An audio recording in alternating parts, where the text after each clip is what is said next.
Bonjour à toutes et à tous. Aujourd'hui, on s'attaque à un gros morceau, la politique budgétaire. On va voir ensemble comment cette idée, qui était complètement révolutionnaire à une époque, est devenue aujourd'hui l'outil numéro 1 pour gérer les crises économiques.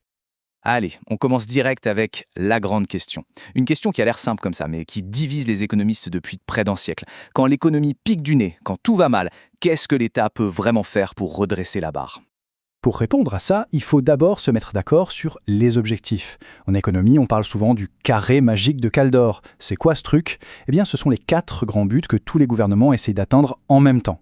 Une bonne croissance, le plein emploi, des prix qui restent stables et un commerce extérieur qui ne plonge pas dans le rouge. On l'appelle magique parce que, vous vous en doutez, réussir les 4 à la fois, c'est mission quasi impossible. Ok, alors voilà le programme pour y voir plus clair. On va remonter le temps en 5 étapes. D'abord, la révolution keynésienne, là où tout a commencé. Ensuite, on verra les outils concrets du gouvernement. Puis, la critique néoclassique qui a tout remis en question. On enchaînera avec le grand retour de l'État au XXIe siècle pour finir sur le débat qui agite tout le monde aujourd'hui. Faut-il choisir la rigueur ou la relance ? C'est parti, direction les années 30 avec la révolution keynésienne. Pour bien comprendre le choc que ça a été, il faut s'imaginer l'ambiance de l'époque. Avant cette crise, le budget de l'État, c'était simple. Ça servait à payer les juges, les policiers, l'armée, et puis c'est à peu près tout. Et l'idée qui dominait, c'était que les marchés étaient parfaits, qu'ils se régulaient tout seuls. S'il y avait du chômage, c'était forcément que les gens le voulaient bien, qu'ils refusaient de travailler au salaire proposé, et puis badaboum. Le crash de 1929, la Grande Dépression, et cette belle théorie a volé en éclats face à un chômage de masse qui, de toute évidence, n'avait absolument rien de volontaire. Et c'est là, au milieu de ce chaos, qu'un économiste britannique, John Maynard Keynes, arrive en 1936 avec sa théorie générale. Et il va poser une idée qui paraît simple aujourd'hui, mais qui était une bombe à l'époque. Non, le chômage n'est pas toujours un choix. Il peut être involontaire. Et la cause, ce n'est pas la paresse des gens, c'est que la demande dans l'économie est tout simplement trop faible. Son modèle est super puissant. Regardez, la production totale d'un pays, qu'on note Y, c'est la somme de la consommation des ménages, C, et de l'investissement des entreprises, I. Le problème en période de crise, c'est que tout le monde a peur. Les ménages consomment moins, les entreprises investissent moins. Donc C et I s'effondrent et mécaniquement la production Y plonge, ce qui crée du chômage. Et c'est là que Keynes introduit un troisième joueur, l'État, qu'on note G. Son idée, c'est que si le secteur privé cale, l'État doit prendre le volant, dépenser de l'argent pour relancer la demande globale et remettre la machine en route.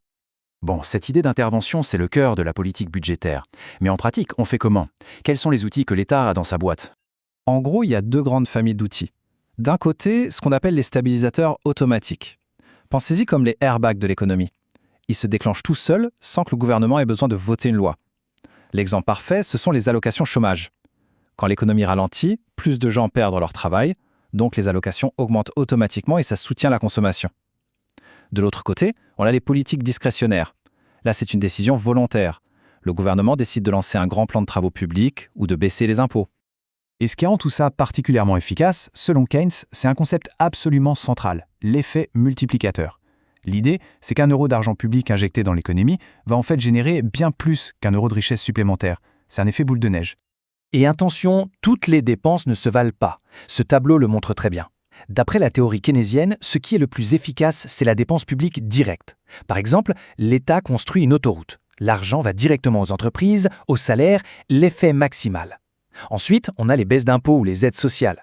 C'est pas mal, mais un peu moins efficace parce qu'une partie de cet argent peut être mise de côté, épargnée au lieu d'être dépensée. Et tout en bas de l'échelle, on a la politique du budget équilibré, où on augmente les impôts pour financer les dépenses. Là, l'effet de relance est bien plus faible. Grâce à ces idées, le modèle keynésien va dominer toute l'après-guerre. C'est la période des 30 glorieuses, une croissance folle, tout semble fonctionner à merveille. Mais au tournant des années 70, un grain de sable va venir complètement gripper la machine. Un problème que le modèle keynésien n'arrivait tout simplement pas à expliquer.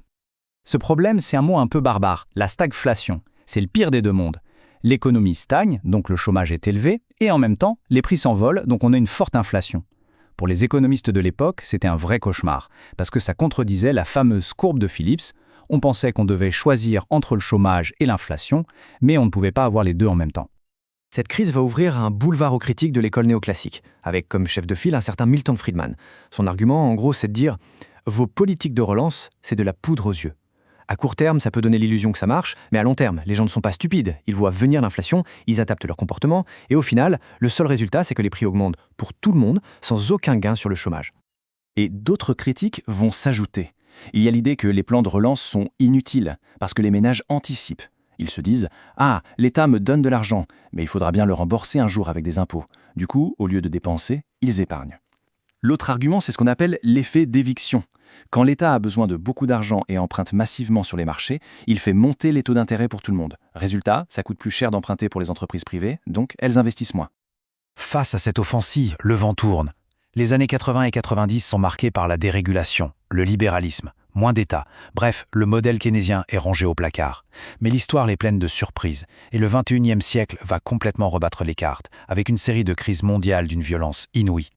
D'abord, 2008, la crise financière des subprimes qui a failli emporter tout le système bancaire mondial. Ensuite, 2010, la crise de la dette en zone euro qui a menacé l'existence même de la monnaie unique.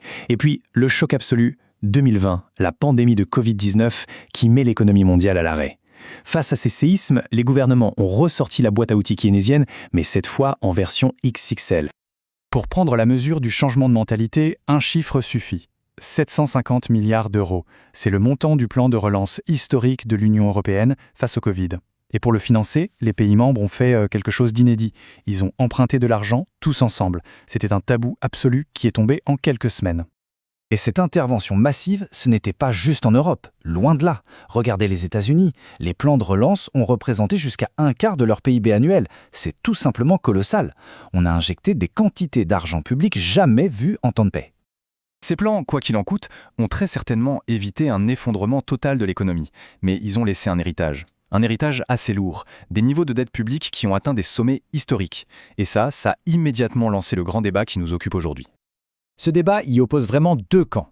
D'un côté, il y a le camp de la rigueur. Eux, ils disent « Attention, cette dette est dangereuse, elle nous fragilise, il faut la réduire vite pour retrouver des marges de manœuvre avant la prochaine crise. » Et de l'autre côté, il y a le camp de la relance. Leur argument, c'est « surtout pas. Si on coupe les dépenses trop tôt, on va tuer la reprise dans l'œuf comme on l'a fait après 2010. Il faut continuer à investir pour avoir de la croissance, et c'est cette croissance qui nous permettra de rembourser la dette. » Et ça nous laisse avec cette question qui est vraiment la question économique de notre décennie. Faut-il serrer la ceinture et donner la priorité au remboursement de la dette au risque de freiner l'économie? Ou au contraire, faut-il continuer à soutenir l'activité, même si ça veut dire vivre avec une dette très élevée pendant encore longtemps? Ce débat est loin d'être tranché. D'autant plus que la politique budgétaire, ce n'est qu'une partie de l'histoire. Elle ne peut pas fonctionner sans son autre moitié, la politique monétaire. La prochaine vidéo portera sur la suite du chapitre 3, consacré aux politiques budgétaires et à leur évolution jusqu'à la crise de la zone euro.